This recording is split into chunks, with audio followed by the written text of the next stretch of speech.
হামাসের বিরুদ্ধে যুদ্ধ চালিয়ে যাচ্ছে ইসরায়েল।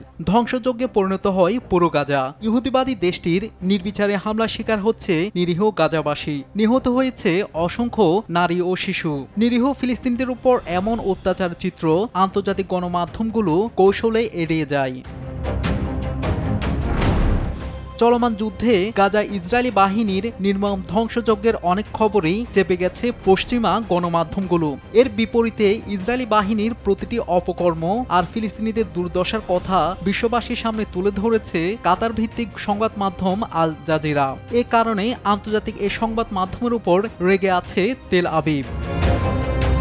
ওয়ালটন ফ্রিজ কিনে অনেকের মতো আপনিও হয়ে যেতে পারেন মিলেনিয়াল। সেরা পণ্যের সেরা অফার। ইসরায়েল বলছে এ যুদ্ধ চলমান অবস্থায় আল জাজিরা মাধ্যমে বিশ্বমঞ্চে তেল আবিবের ভাবমূর্তি নষ্ট হচ্ছে।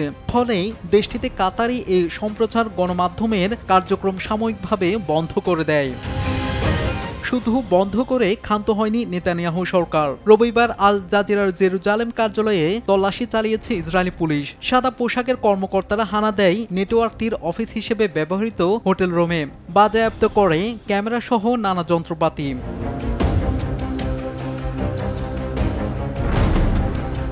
তবে এবারে প্রথম নয়। এর আগেও যতবার ফিলিস্তিন ইসরায়েল সংঘাত হয়েছিল ততবারই আল জাজিরার বিরুদ্ধে নিষেধাজ্ঞার মতো কঠোর সিদ্ধান্ত নিয়েছিল তেল আবিব প্রশাসন।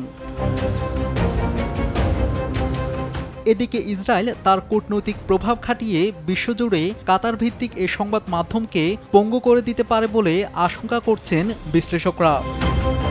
অন্যদিকে তেল আবিবের পদক্ষেপের নিন্দা জানিয়ে আইনি ব্যবস্থা নেওয়ার ঘোষণা দিয়েছে আল জাজিরা কর্তৃপক্ষ। তেল আবিবের নিরাপত্তা হুমকির অভিযোগ ভয়ঙ্কর ও হাস্যকর বলে আখ্যা দিয়েছে তারা। এমন সিদ্ধান্তে সমালোচনা করেছে জাতিসংঘের মানবাধিকার বিষয়ক কার্যালয়ও। শাহাদাত শাওন, RTV।